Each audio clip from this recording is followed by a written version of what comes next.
You watch at theevenjones.com. Log in. Use whatever profile you got. You log in, participate in our chat room. You can also send in your questions. Type them out, put them up on the screen. I will answer them. We'll be here, y'all know how it typically goes till I get tired of the questions. You may think, damn, Bomani, you look good tonight. If you're watching this rather than listening. And so basically, since we're in this work at home lifestyle, company got to send you some stuff, so you're able to do some things from the crib. And one of the things that has been sent to me is what they call a ring light. I actually have come to find that they now put these on webcams that you can buy at the store, which is an indication of our fascinating time. But the ring light is basically a light that's a circle and it shoots a circle. And in theory, it's supposed to hit your bow, right in the face. And so normally I go over and I do the podcast on the couch in part because the acoustics are better on the couch. And then I can lean back and stuff. There's a whole bunch of factors. Anyway, I got that good light on me right now. So, that's how you know I care. It's for all y'all. Anyway, I got a bicycle, right? My brother, I think I talked to you guys about this part of this already. My brother got himself a new bicycle. And so he gave me his old bicycle. And I had it, and I recognized that I'd never ridden a 10-speed bicycle before. I didn't really understand the mechanisms of the gears and all that. I had to go on YouTube and do a little bit of learning, all of that stuff. So anyway, got the bike.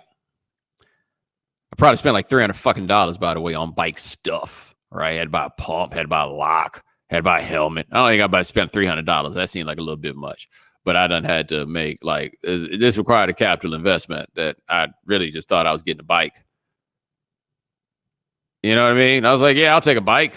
Why not? Beating you over the head for that stuff with the bikes. Anyway, so Saturday, me and my brother are like, yo, let's ride our bikes in Central Park. Now, I'd again like to remind you, A, that I haven't ridden a bike in a very long time. I think that's the only actual reminder.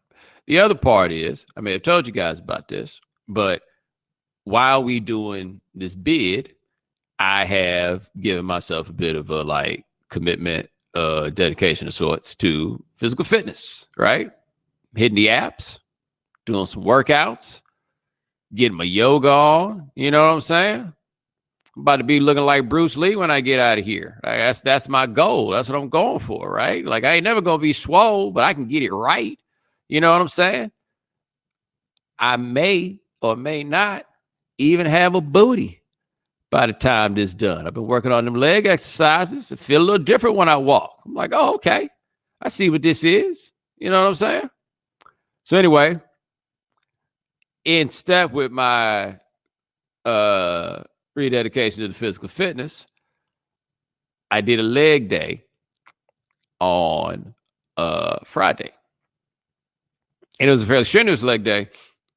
And so after doing this leg day, my brother and I on Saturday decided we're going to ride our bikes through the park. Okay. So I got to go to his crib and meet him because I ain't got a pump yet and I need some air in these tires. So I go over to his crib and get some air in the tires. And so we do that. And then we start riding to Central Park. And he's dusting me, dog. I think he has forgotten that I am not a regular bicycle rider. He doesn't he don't recognize this. So I'm trying to keep up, man. I'm huffing and puffing, right? It's a thing. I'm like, damn, man. What's going on here, right? Then we get to a major intersection and he goes through it and I can't because I missed the light. I don't know what, man, this is not, and all this while, by the way, I'm trying to figure out these gears. He has been bicycling in a way that he has taken a lot of this for granted. In fact, I missed a very important detail, which is when I get to his house, what I don't realize is that he be really riding these bikes or riding this bike. You know what I'm saying? He wasn't wearing a special bike shirt, but he had a fancy helmet and he had on the gloves, and his bike had the pedal that ain't a pedal. You know what I'm talking about? And so I looked down, and so he got on like the bike shoes. I did not know that there were bike shoes. Like, I was unaware. I just got a bike. You know what I'm saying? Like, it was just, I just got a bike. All right. So we get to the park and we start riding. And he's like, look, man, he started telling me about his bike. Remember, I got the bike I got from him because he got a new bike. He starts telling me, man, he's like, yeah, man, this bike, man, I don't even really feel like I'm doing work. And I'm like, I do. I absolutely feel like I'm doing work. Like, we going uphill. You know what I'm saying? I had to take my booty off the seat. Get a little like extra momentum on this. Like, somebody in the chat room talking about he cooked you. This wasn't no race. This wasn't supposed to be no competition. We're supposed to be riding a bike through the park. Socialization while engaging in social distancing, right? It's a perfect activity. We got masks on and shit, So anyway, we going. And at some point, I'm like, yo, man, how much that bike cost you that you got? And he told me. And I say, okay. So how much this bike I'm on? How much did this cost? And he told me. The numbers weren't the same, guys. The numbers weren't the same. Bobby in the chat room is not far off. But the numbers were not the same. So I'm putting in this work. We're going up hills, right? I didn't even think about this as a thing. And the other thing about this is I don't really have no concept of like what's a long way to ride on a bike. I don't really have like no idea of what is like a long way to ride on a bike. Because the only concept I really got of people riding bikes now in my life is all these delivery people. But they bikes got vroom vroom in it. You know what I'm saying? It ain't really a bike. You know what I mean? I don't know anything about that. So I mean, this for me, guys, this is a strenuous workout, right? But I'm doing it. Right? Because one thing I can say, and I don't have no like super extended track record of participation in sports, right? But the one thing I did learn from playing like organized ball and like playing for school in particular is that you are tougher than you think you are.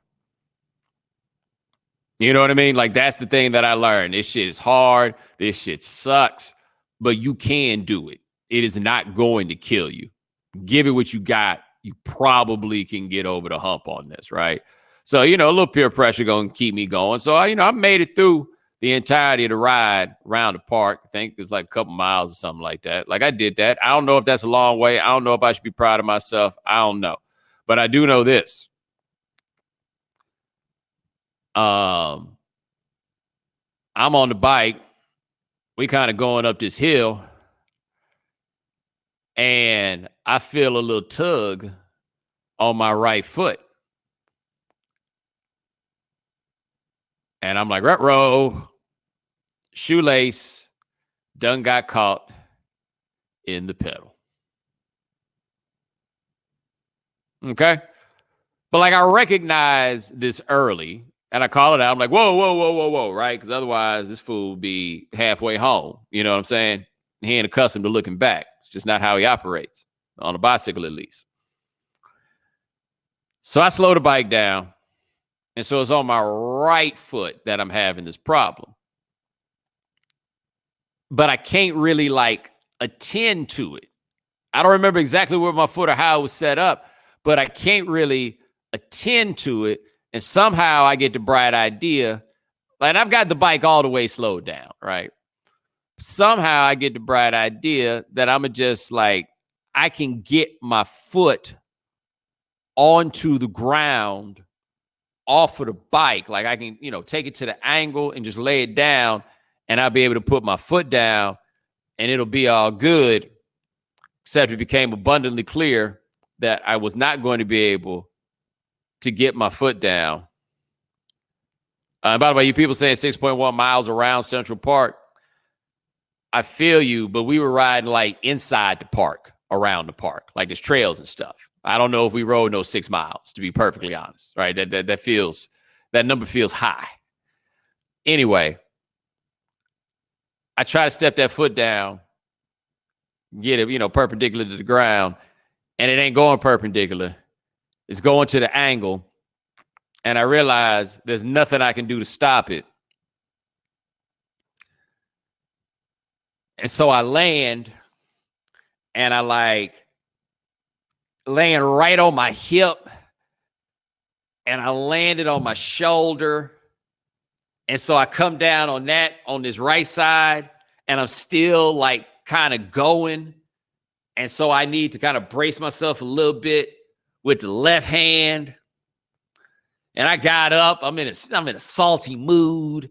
It's not my brother's fault, but there's these stirrups that's on the pedals, and I've been having the hardest time dealing with those. And I'm like, do I need these stirrups? This is no one's fault but my own. You know what I'm saying? It's a classic fall off your bike, kick your bike. I get up. He was like, well, first, are you hurt? I'm like, I'm good for now, right? So I get up, and my hands a little sting, hands sting a little bit. I knew I landed on the hip, had a little shoulder bang. I got up and did the rest of the ride. And I got back to the house.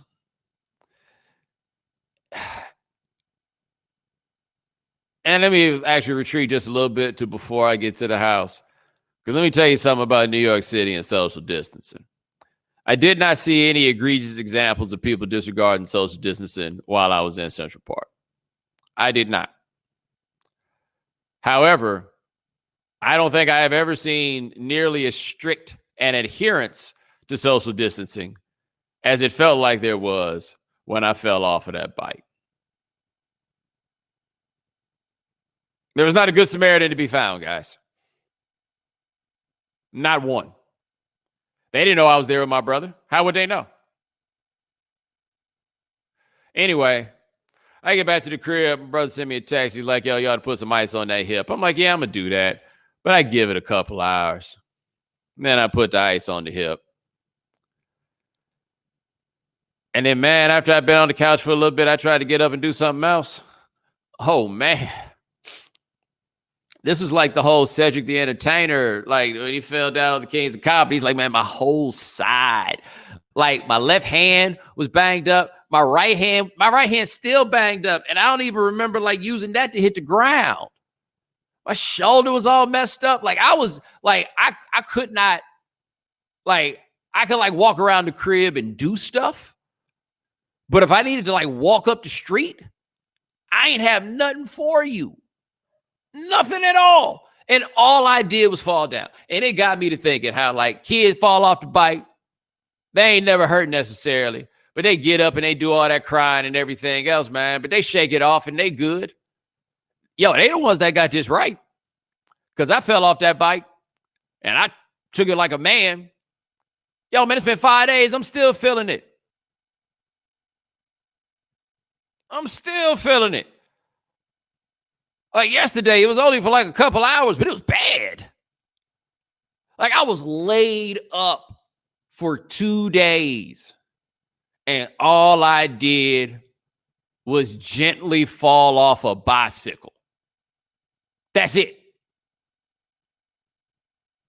I imagine there's some of y'all, like somebody said in the chat, showing your age. And who knows, Sammy, you might be saying I'm showing my age because you about my age and you can relate. You might be young and you're like, yeah. That's what happens to y'all. Yeah, baby, that's what's going to happen to you. Like falling, I always say about sports, I don't think this gets discussed nearly enough, man. Like we be talking about them big old jacked up hits and stuff like that. We don't give them cats nearly enough credit for the fact that they be like falling down all the time. Like I fell on my hip, dog, my hip. I ain't even got no hips. That's what I'm saying. That's part of my dedication to physical fitness. That's so weird. If I ain't got no booty, why my glutes hurt? You know what I'm saying? Somebody talk about, man, you need to learn to fall. Sorry, Tony. Forgive me for spending so much of my life being a goddamn success that I don't know how to fail gracefully. I don't know how to softly land. I'll take some judo classes. Where I'm going to take a judo class at, Tony? I don't know if you've been watching the news, but it's some social distancing going on. Although I did walk by a Taekwondo studio and I saw 2 kids in there with some grown man. And I got to say, Pops ain't look like nobody's sensei. Like maybe he is, right? But he didn't look like nobody's sensei. Like it looked like they was about to be in there, you know, getting their hi-ya on. I don't know if it's going to be a whole class or they was like some level of prodigy. I ain't got no idea. By the way, I'm just curious. I don't know this, right? Like, do people still take their kids to go do hi-ya? Like, if you know, because we got all these anti-bullying campaigns, and I feel like, does the hi-ya have a lobby? Like a lobbying organization? Because I feel like the hi-ya lobbying organization needs to get all these anti-bullying measures out of the schools. All these kids stop bullying. The hi-ya studio make all their money because of bullies. Like, oh, you getting pushed around? Why don't you come over here, learn some of that hi-ya, and then see what happens? Somebody say, where do you think the bullies go? Man, the bullies ain't over there doing hi-ya. They teach you all kinds of stuff about knowing your powers and stuff like that, right? Like, isn't that a major part of the whole situation? Is getting your mind frame to the place where you don't look at it as a tool for violence. Like most of the people I know that like for real know that hi-ya, they're actually rather peaceful. Unless they like really, really good at it. You know what I'm saying? But anyway, yeah, I've completely forgotten like already how we got to talking about me seeing the people at the hi-ya studio. I'm just going to tell you guys, don't fall down. Oh, that dude was talking about judo. That's right. But yeah, no, don't fall down.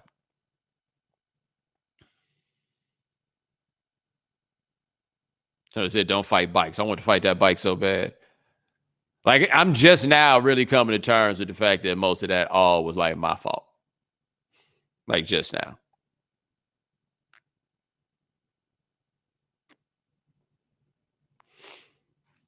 All right. Time for your questions.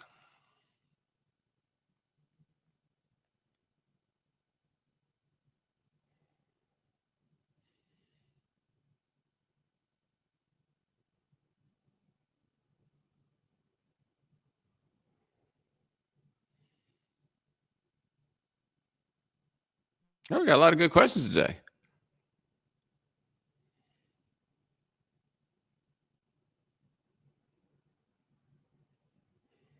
Somebody asked, what finally moved you to put a windscreen on the Yeti? Gabe saying I needed to put a windscreen on the Yeti and having the company send me one. That's the microphone for those of you who do not know.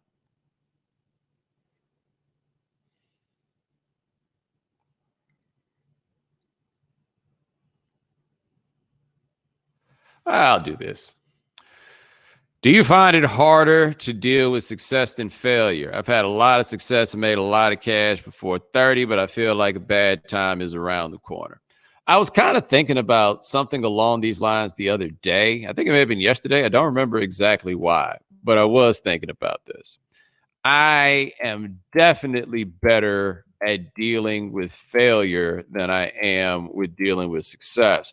But I think the reason why I am better at dealing with failure than I am with dealing with success is that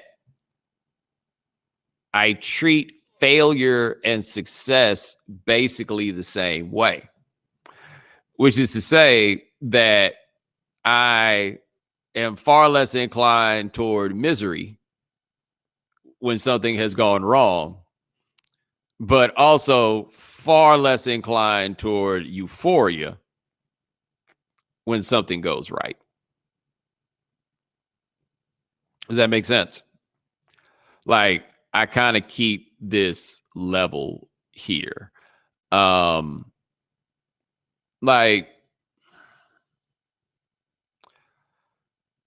I think I've told this on the podcast. I've mentioned it on Instagram before, but this like legitimately happened.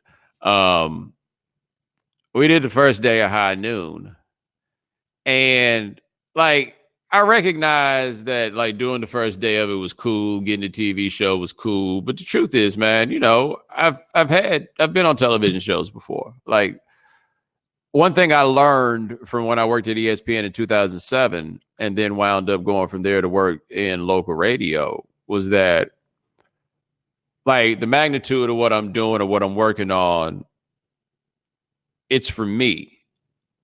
Like I didn't go from working at ESPN to go working at 620 The Bull and like now stop giving the effort that I had given before. Like whatever work I was going to produce at this other place is basically the same as the work I'm going to produce here. It's just a matter of where I'm doing it. But fundamentally, all these things are the same. Like a radio show is a radio show, no matter what the outlet is. It's still like fundamentally a show. And so I've always been inclined like to lock in to that sort of thing. But High Noon like was a big deal. Like just the idea of getting the show, that was a big deal. Like it wasn't mine in the sense that it belonged to me and only me, but like this is mine, like Highly Questionable existed before I did, and we just pulled up a chair. This is different, like this has come as a result of achievement prior. Like this is a really, really, really big deal. And I think that I could like intellectually understand that, but I never did a very good job of enjoying it. Or just the idea of it. And I don't like always know why that is. I think part of it is I find it to be like somewhat awkward, I guess I could say. Be like, yo, what happened to you today? Yo, man, just got a TV show, just signed a new contract. Yo, what you been up to, dog? You understand what I'm saying? Like I tend to downplay it, and I think I downplay things also because I've been in places before in my life where getting a little too hopped up about something and then it comes crashing down. Like I acknowledge that I exist in a place to protect myself, from those sorts of things. And so we did High Noon, and we had done rehearsals. And like, to me, honestly, doing the show is not really different from doing a rehearsal. It's just a matter of whether or not somebody else is watching. Of course, those are totally different things, right? But this is like what my brain can easily say. And so we do the show. I asked my brother to come because he takes pictures. So I was like, yo, if you could take some shots, that'd be dope. And it happened that my best friend from growing up was in town. And so he happened to be there. And so it was the hour show, and we did the show. And after it wrapped, everybody on set like started clapping, which I 100% did not expect to happen. Like I did not see that coming. At which point I broke down crying. And like I look at it, and I do think to an extent, like we had some great days of doing that, some days that were really fun, but that was like I think that moment was probably the most that I leaned in on the idea of like, yo, we actually made this happen, and you could probably make an argument that like I cheated myself in some ways as a result of that. But let me tell you what you're not going to see me do, right? You're not going to see me lean in on the bad feeling of failure. That's ridiculous. So that is why I say I probably deal with success better than I deal with failure, because I probably deal with success and failure the same. Though it is interesting, the whole Rudyard Kipling, not to give shout out to people we don't really rock with, but, if you can be triumph and disaster and treat those two imposters the same, all that stuff. It's a dangerous game when you actually do it in real life. It's got pluses and minuses.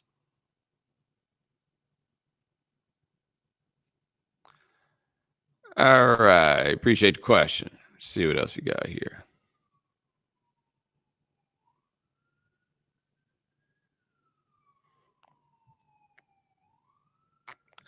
Is the term new blacks funny or offensive or both? Apparently you guys are having a thing over there on the internet about the term new blacks or who the new blacks are or something like that. Like, look, man, I really strongly suggest this to y'all. I mean, and I can't tell you how to live your life. And goodness knows, ain't a whole lot of people done a lot more arguing on the internet than I have. But I feel like given these times, There's got to be a better way to do this than arguing with people about dumb shit. Like there just has to be a better way. This cannot feel good right now. I mean, I just feel that. Like I think people ask me about watching that Wayne Williams documentary on HBO. Maybe when they open Outside back up, man, shit's sad enough as is. Watch about a bunch of dead kids. Why would I do that? My sister wrote a book about it. I ain't read that either. You know how I feel about misery. Recreational sadness. What I look like. So anyway, and I think I saw where this started, where some woman said something about this movie called The Cookout and said that we don't talk about it enough. And then somebody declared that she was a new black, and she believed that since she had just found out about something that nobody else knew about it. And I thought it was pretty clear in what she said, that she was like, people should talk about it more. I'm going to be honest. I don't remember that shit. Now I don't feel like my blackness is in dispute, or at least not the age of my blackness. 39 years old. Anyway, here's my problem with the term new blacks. New blacks is too similar to a different term that I cannot really use right now. But that term has a totally different connotation than new blacks. Okay? When I'm on the radio, I amend that term and say new dudes. Like Drake, one of these new dudes. Odell Beckham, he one of these new dudes. Y'all understand what I'm saying here, right? So you see how I feel like new blacks is too close to something that means something else. And that something else is a very useful term for those who have the social capital to use that term. You know exactly what it means when you talk about it. It makes you laugh as a concept. Find something else other than new blacks. That's why new blacks is not funny. You're over here messing with perfection. Come up with something better.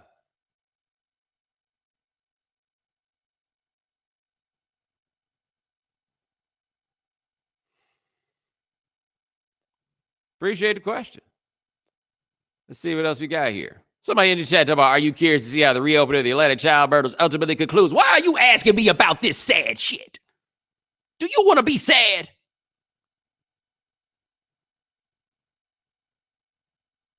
I'm trying to help you out.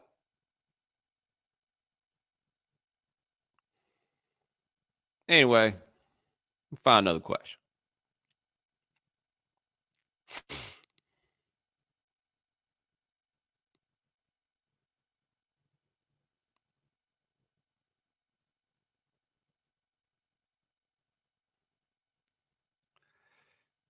Can people quit saying that showing videos of black people being murdered will lead to awareness?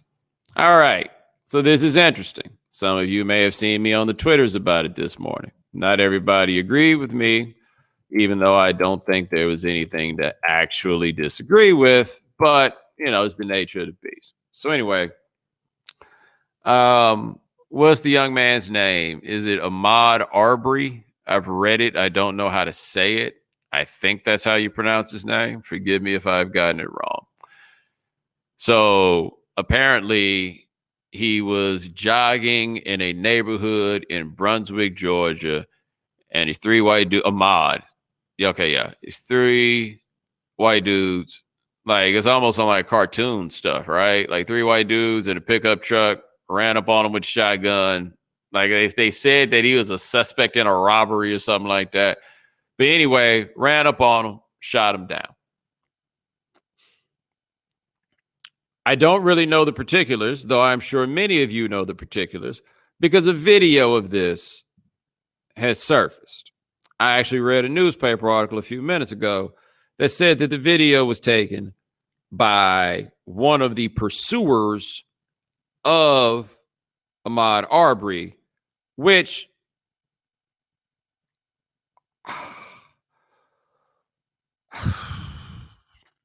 okay. Anyway, I began to see after this was shared, a lot of people saying don't share the video. It's traumatic. It's painful. All of this stuff. We need to stop sharing the video. I disagree with the idea that you should not share the video. I personally have no desire to watch these videos. I don't know the last time I watched one of these. I feel like the dude Walter Scott is probably the last one that I saw. But I don't think I derive any value from watching them. I think it's in part for me, and I can only say this for me, and I understand that there's a certain uniqueness to my situation, which is that I don't really comment on those things in public anymore. And the reason I don't really comment on them in public is the place where I did comment on them was Twitter, and I don't think that is a safe and productive space for my ideas anymore. And so where I did this before, I don't think is a good place to do it. So there's really nowhere that I really do it. You understand what I'm saying? But like, if I was like a regular commentator on those things, it was my job or whatever, then I need to like kind of keep watching them. But I think at some point I realized I didn't need to have a concrete opinion on every single one of these cases. And part of why I did not need to have a concrete opinion on every one of these cases was because the macro level point was what it was. Like, I think for people who look at, these sorts of things, right? Because this isn't something that explicitly involves the police, but it certainly harkens to that. It's a very George Zimmermanian kind of situation where basically, and this is something I think that gets lost, and I was reading Kevin Cruz's book, White Flight, about Atlanta. And so they make this point. This is something that's very interesting in this book, White Flight, where they said there was one day where the subway cars are segregated front to back, or the trolley cars rather, segregated front to back. And some black dude had gotten on the train. He just got off a hard day of work, like in some overalls and stuff. And he had just gotten on the train, and he was in the white people section. And they told him to go to the back, and he said he couldn't go to the back because his clothes were dirty, and he would get it all over the patrons. And the conductor came at him, I want to say, with a lug wrench, and brother took the lug wrench from him and beat the dude damn near to death. Next day, every trolley car driver was deputized and given a revolver, which is to say, if a task at hand is upholding a hierarchy based on race, what has been demonstrated is that in the absence of law enforcement, basically any white man can become law enforcement, is empowered to take on the role of law enforcement in the absence of law enforcement. Like, that's what you have with George Zimmerman when you stop and think about it, because he's not actually law enforcement, right? And that's what you got here, this idea that like, yo, you broke into a house, so now we're going to track you down. Dog, I'll tell you this right now. I see somebody on the street out here in Harlem, and he looked like the dude that broke into something. I'm personally not interested in adjudicating the matter myself. Like, I'm just not. Anyway, I bring up the whole area, though, of like police shootings and all stuff, these things that have been on camera. I don't need to be right about all of them. I don't need to have an opinion about all of them. I have a macro level belief / understanding of what the situation at hand is. And so for me personally, following every individual instance, like down to the molecule, it's not for me. I don't think it's productive. I don't think it's healthy for me. And it's not that I'm not paying attention to these issues, but sometimes I'm content to read the story rather than have to put both of my own eyes on the video. Like, if there's something that comes up in it that, where there's like some legitimate like dispute about what's in the video, then maybe I'll watch it. But for what it sounds like to me, Hey, man, that video looks pretty cut and dry. All right. I don't need to watch it. And so while on the tweets, I was just like, hey, man, I think that it's unfair to chastise people for sharing these videos. I think people need to ask themselves why they watch them. Because like I gave you my explanation for why it is that I do not watch them anymore.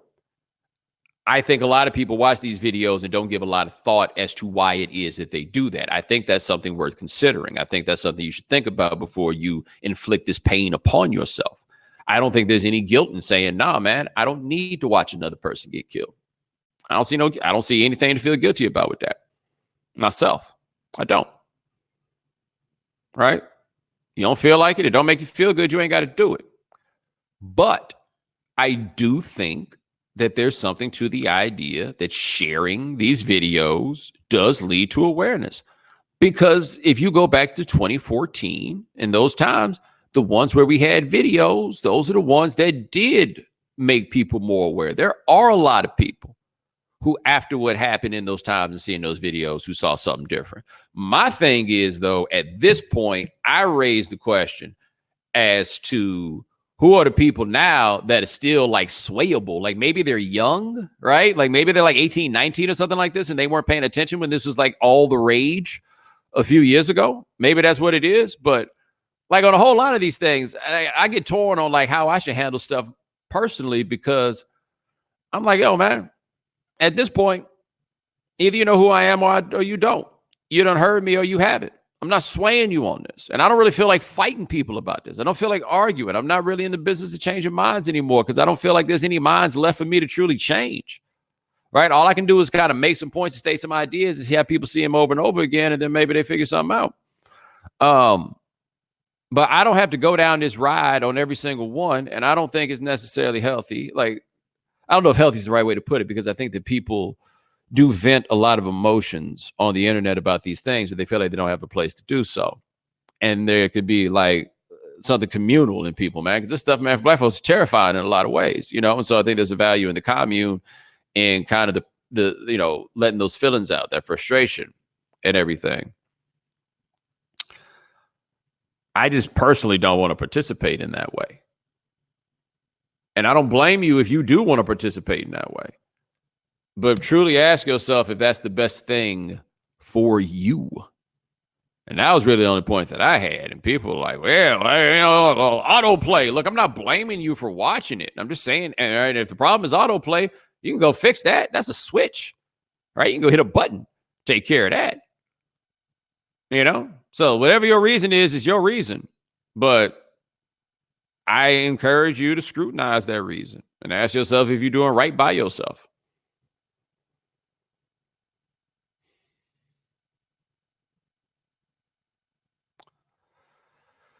Appreciate the question. Let me see what else you got here.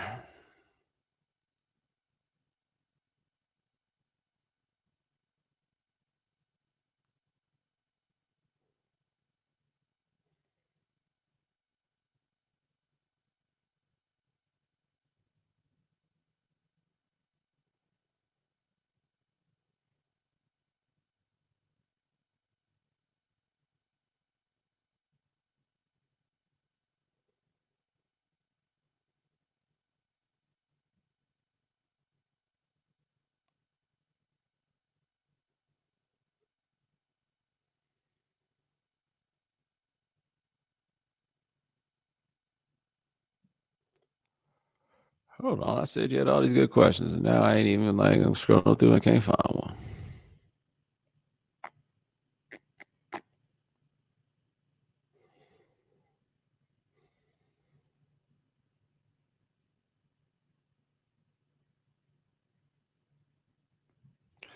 Is video conference the best example of this would be a great invention 20 years ago that turned out to actually be worse than what we already had? I never want to be on Zoom again once this is over. This is interesting because I've had a few Zoom meetings, but like I don't have gotta have a bunch of meetings job. Most of my Zoom stuff has been like for recording and podcast purposes and stuff like that. I am finding though that you guys really don't like video conferencing with your jobs. Here's something I was thinking about with this. I forget who I was talking to about this. I think we were doing Highly Questionable today. How is Google not winning this game? Right? Like that. Correct me if I'm wrong, but like what you see on Zoom and everything else, Hangouts was the first people like to really try to get that going, right? Like I remember I was telling them this story. This happened. True story. Some of the old heads may remember this, right? So Google Hangouts had just gotten cracking on some group stuff. And I was like, hey, this is back when I could do this kind of stuff. I was like, hey, man, let's all get together on a Google Hangout, right? And so I think it was something like 10 or 25 people. I can't remember how many people it was that were in there, but we in there and this one dude popped in. And I'm like, oh, it's this old Chris Brown looking dude, right? We started laughing and he kind of chuckled. And I'm like, yo, look at the dude looking like Chris Brown, And I just keep going on about how he looked like Chris Brown. And then at some point, the dude leaves. And I think somebody either went on Chris Brown's Facebook page or his Twitter page, I can't remember which. And Chris Brown had been like, yo, who's got a Google Hangout I could get in? And it turns out that Chris Brown was in our Google Hangout. And I ran him out of there making jokes about how he looked like Chris Brown. That really happened. Anyway, it's just wild to think that this product, which is so simple, and like, how did they not win? Like, how exactly did Zoom win? Because it doesn't seem to me it's like people loved Zoom to begin with. It was just the one that they knew about. And now they on top, and they do not seem prepared for it. Like somebody says Skype dropped the ball too. Yeah, I think that's correct. But when you think about it, man, it is wild that the big boys did not win. And now Zoom's out here with all their security concerns and everything else.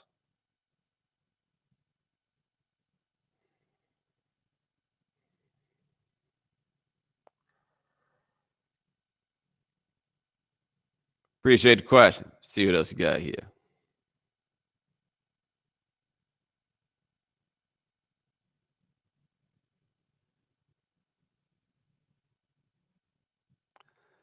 Have you cooked more than you ever have in your life during these 2 months? I have to say, no. I personally have not cooked more than in these last 2 months than I have in my life. And the explanation for that is very simple. I used to be way broker than this. Like when I was dead ass broke, that was all it was, right? Like there is still restaurants that's out here working and slanging stuff, right? They still dropping things off at the crib. I could do that now. Like I didn't always live in New York. Like I think one thing that can be difficult for people who live in like cities to realize, especially some of you younger folks who have grown up entirely in the days of these apps and people pooling on their delivery services. Yo, man, when I was a kid, you couldn't get nothing delivered but pizza. Like that was it. Like for the longest, most of the places I live, you get pizza delivered. That was it. So yeah, I mean, I'm cooking. I tell you this, it feel like I ain't never done so many damn dishes in my life. How I live by myself and I be keeping the dishwasher full.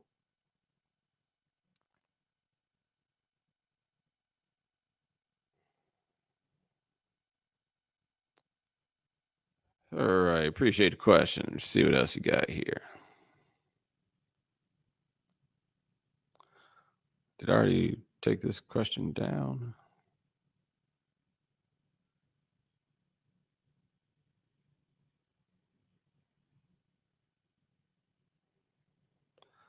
All right, let's get back to the top of these.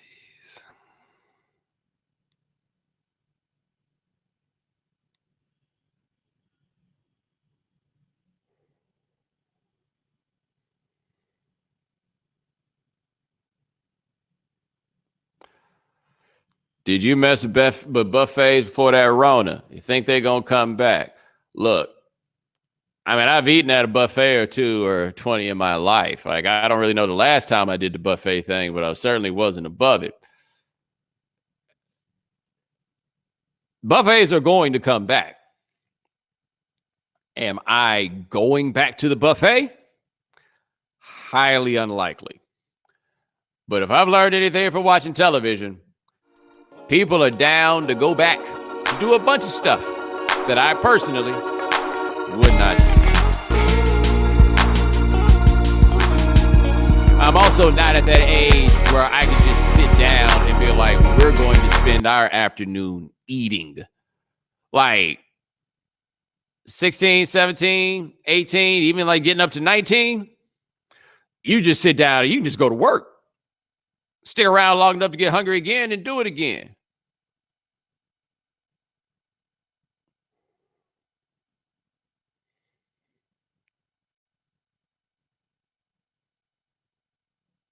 Come on, man. Y'all know something about that.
Sorry, guys. We got a lot of questions to go through.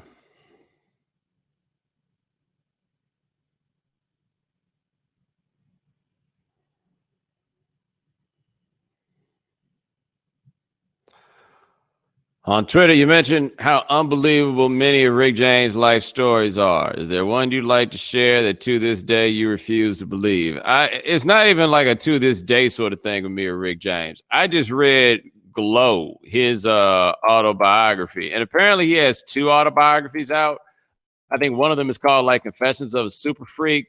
Glow was done with David Ritz, and David Ritz said that Rick started writing all this stuff down while he was in prison, like longhand, and sent it to him and all of this. And it definitely sounds like it's written by Rick James. A whole lot of the stuff. Like, I am reluctant to tell you the things that are there because I want you to read the book.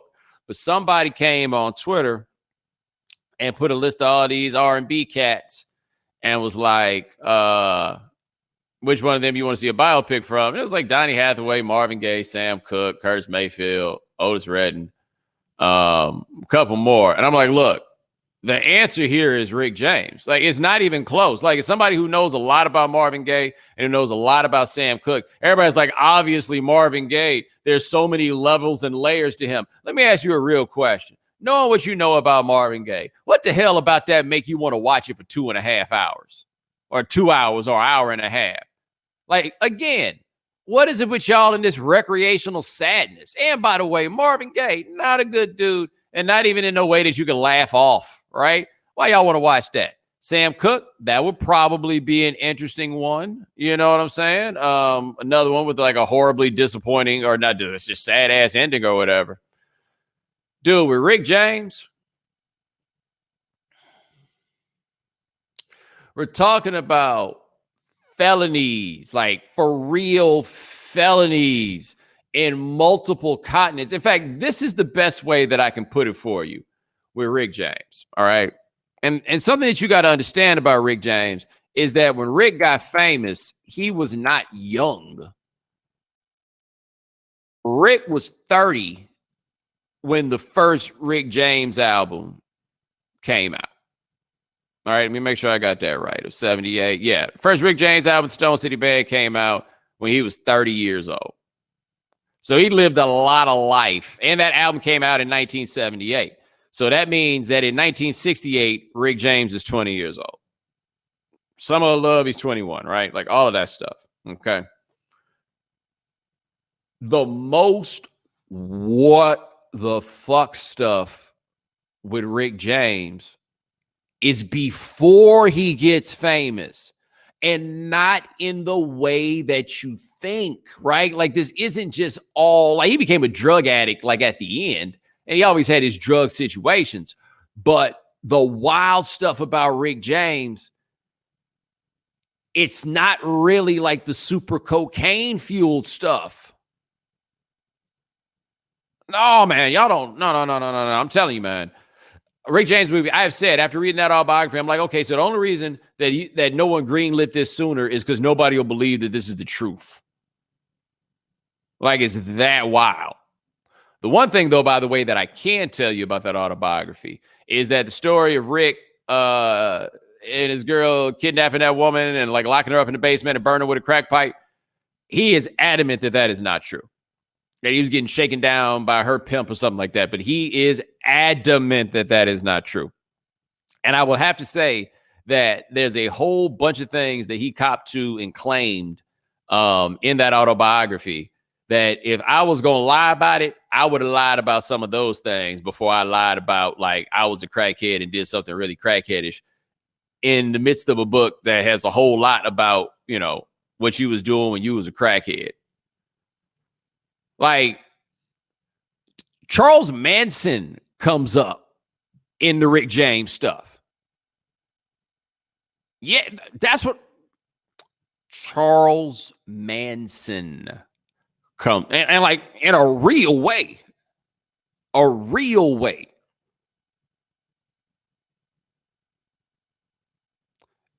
Book is called Glow.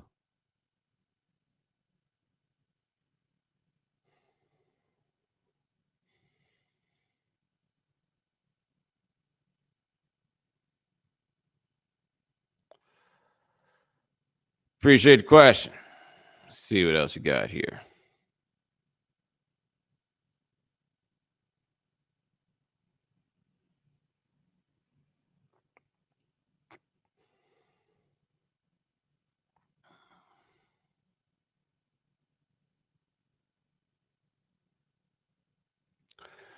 When you're at the top of the game like Drake is, does it matter much if your content hasn't changed over the years if you keep churning out hits? I mean, all depends on what you care about, right? If what you care about is churning out hits, then keep churning out hits. And that's that. However, I do think Drake wants to be seen as like a legendary figure. Right? Is it like there's no there with him? You know what I mean? Like it's and my buddy David Dennis wrote a long, interesting thing about Drake where he was just like, yo, when Drake came out and he expressed his insecurities and feeling like a failure and all of this stuff, I was the same age and I felt the same way. And I told David, as I tell everybody, the most staggering indictment of that whole generation is that Drake speaks for you. But, you know, whatever. Anyway, but he was like a dude that he felt like he could relate to, and then it's 10 years later and he looks at what a different person he is, and Drake ultimately sounds like the same guy. He sounds like, and he's talking about the same things. And ultimately, man, he found a formula and he's written that formula out. He's rocked that formula. And it's music that you guys seem to enjoy, you know, songs that you guys seem to like, but like I'm not in the demo, so I don't know if that stuff sticks to your ribs, right? Like, do you love that stuff? Is that stuff enduring to you? Or is it just kind of like, hey, this sounds good? Like, does it move you? Does it grab you anymore? Because it sounds like he used to grab you, and now he doesn't. You know, and look, it's hard to be on top of the game for like 10 years, which is in effect what Drake has been doing, right? Like, it's hard to be the guy that he's been for as long as he has been it. But he was discovered and seen immediately as somebody who could sell a bunch of records. And he has figured out how to sell a bunch of records. But is he like a historically impressive musician? No. And it's wild because he has the talent, one would think, to do so. It's just not really what he's chosen to do. And I don't know how much he cares about that, because I did come away from the Pusha T beef feeling like he did care about it. But that was part of what fueled it, is like the legitimate, you know, I want to be viewed as sort of thing. But I think this also, in a way, kind of points out something interesting about Drake, which is before him, like I hate to be on that, like there's rappers and then there's MCs, right? Like I was never really too deep into that at a different time. But like I don't think of Drake as being an MC. Not that he can't be an MC, but I don't think that he thinks like I don't think he thinks of himself in that context. I think he thinks of himself as like a pop star, right? Like I don't think he looks at himself as being like an MC. And even Kanye, who I think viewed himself in a lot of ways as a pop star, also like really wanted to carry it like an MC. I don't know how much Drake cares about like hearing the term like MC. Does that mean anything to him? I don't know. And that would be the answer to your question about does it matter when you're at the top of the game? What part of the game are you at the top of? Are you getting the respect from the people that you want the respect from? You know, and that's for him to answer, not me. Look at that. I almost gave y'all an hour. Ladies and gentlemen, thanks so much for joining us here on the Evening Jones. Try to do this thing about once a week. My man, Lance Gilliam, handles everything behind the scenes. Thank you, sir. Remember, if you cannot watch the Evening Jones live, subscribe to the podcast, subscribe to the iTunes Store, subscribe at Stitcher Radio. Check us out at SoundCloud. We are also at the Google Play Store. All right. Talk to you guys next week. Take it easy.